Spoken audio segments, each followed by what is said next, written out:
Alright, hey there, Prox Gaming Crew, and this is Proxify here, and welcome back to the Ocarina Of Time Let's Play. And if you did miss out during the last one, well, it looks like the Ice Cavern is now done. We have now got ourselves with the Iron Boots, so right now, I want to say within this episode for today, we are going to be heading off into where the Water Temple is going to be. The next big temple location within our time of this game for the series that is happening. And let me just go and tell you right now that I am not a big fan of the Water Temple at all whatsoever. I literally despise this area with a burning passion that I still do for a very long time now. Ever since I went and played through the GameCube version of Ocarina of Time, I literally hate this dungeon with every fiber of my being. Let me just tell you. If you never went and played through Ocarina of Time, you're going to hate it as much as I do. The amount of backtracking that is happening within this game, I can rant on and on and on about how much type of stuff is happening within here, but I'm not going to really go and do that. I'm just going to talk to you guys about how my experience of the Water Temple was all about, because we're going to have to go through it, and we have to induce the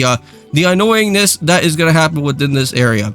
I'm going to say that there is so much backtracking within this, within this temple, is that you're going to probably at least maybe get yourself lost at, well, I want to say at least maybe 2 or 3 different times. And let me tell you, I have got myself lost so many amount of times within this Water Temple area that I had to go and look up on a guide just to go and literally search this up. And I think till this day, I still have to go and use a guide for the Water Temple, because I'm still going to get myself lost within this area. The Water Temple that is actually in Majora's Mask, I don't get myself lost all that too easily, because there, for that water type of temple that's in Majora's Mask, I could probably go and figure out how I could go and like go through that whole area without having to really go and ever use a guide all that much.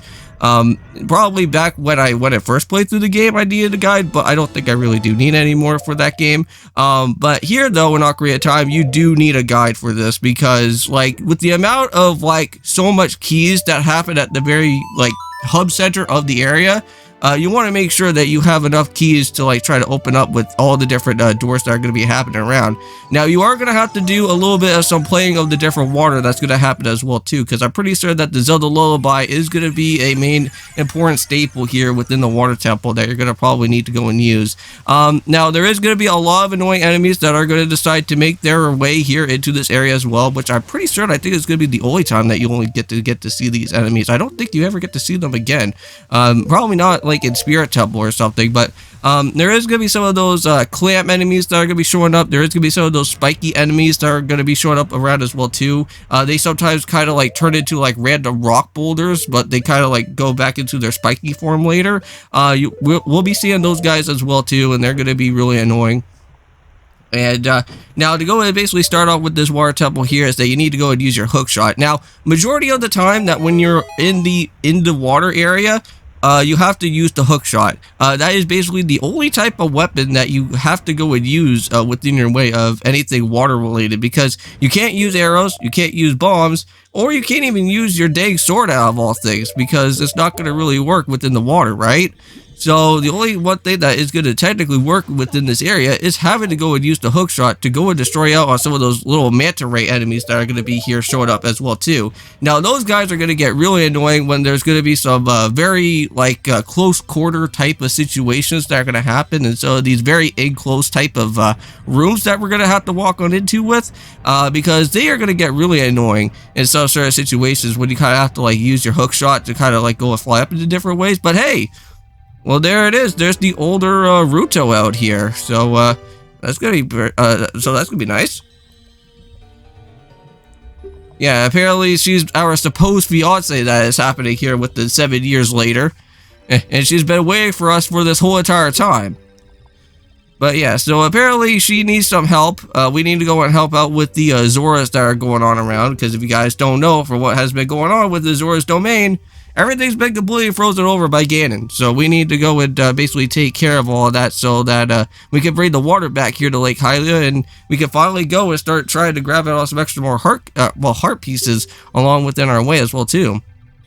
We still got the fishing rod area for the, or I should say the fishing hut that we still have to go and do for the adult Link, and we also still have that arrow game as well too, I think, right? Now, unfortunately, you can't really go and use the Sun Song, because I want to say that the rain is continuous here in Lake Hylia, so you can't really go and use the Sun Song at all. So you kind of have to wait until the end of this temple to actually go and do the mini game for that arrow mini game that's going to happen later. So yeah, so just go and follow Ruto. Unfortunately, there is a ballable area that's over there. We can't really go do anything about with it right now at the moment.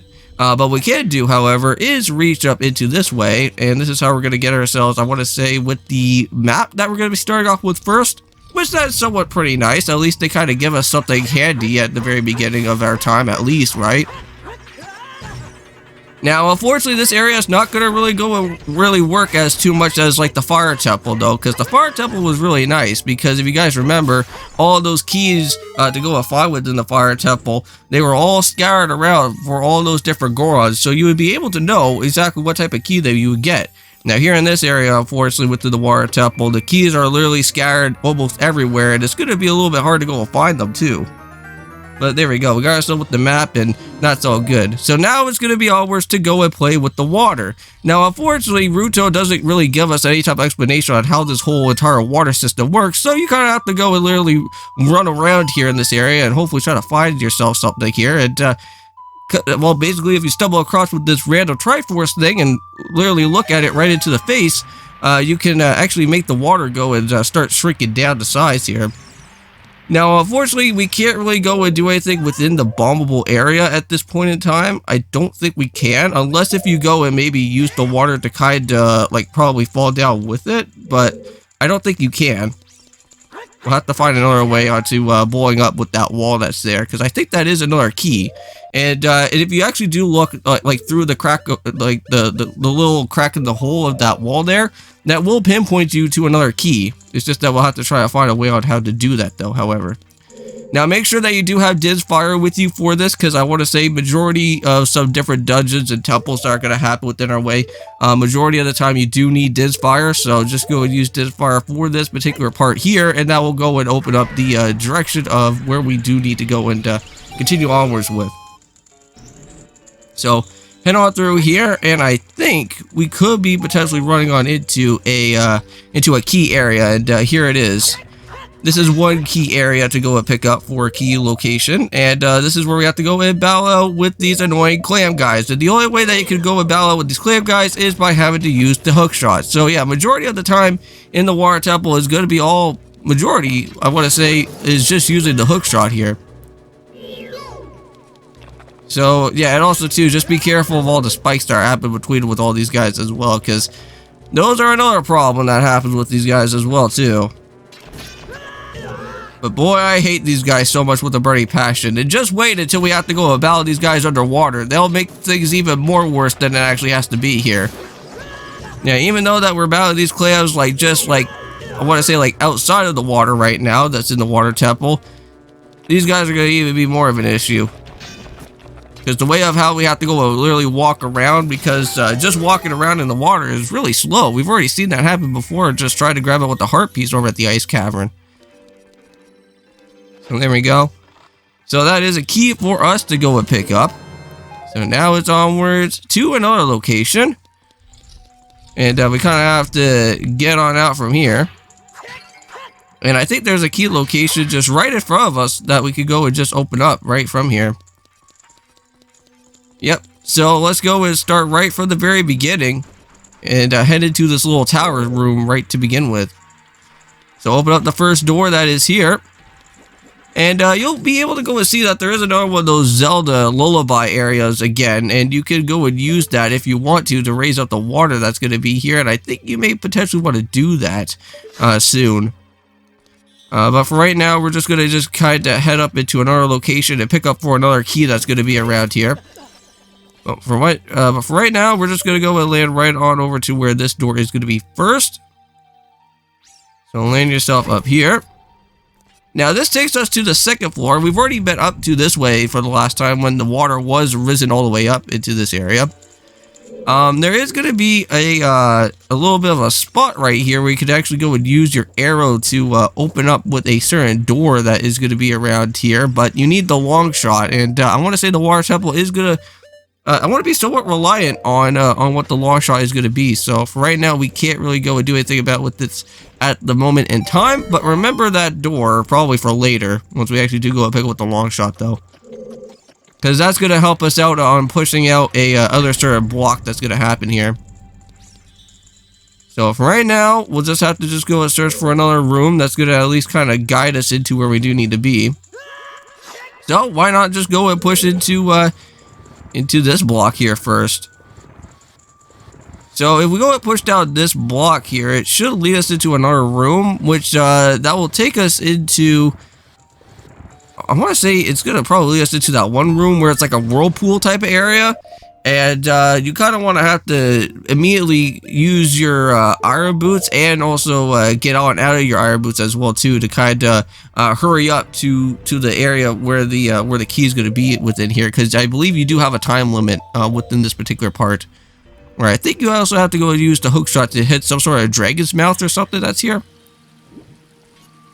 So first of all, we have to go and get ourselves with some sort of water geyser that's here. And we'll just have to go and immediately jump onto that as quickly as we can. I went and I fell off before off of that side, back when I first played through this game. Which that sucks. But anyways, let's go ahead right down over here. And after a little bit of some time and trying to figure out exactly what needs to happen through this way, just immediately hit this switch right there. Get on out of your iron boots as quickly as you can. The water is going to kind of like take you around in a little bit of a whirlpool type of way, but just kind of fight through the water and you should be able to make it through here as quickly as you can. There you go. And just like that, we got it. Time to land on over here to this area. And there you go. And got yourself with the key that we do want. And I think this is almost about to be the end of the episode here. Now, there is going to be a little bit of a thing right here to go and open up, back up the door. And you want to make sure that you quickly head back on through there as fast as you can.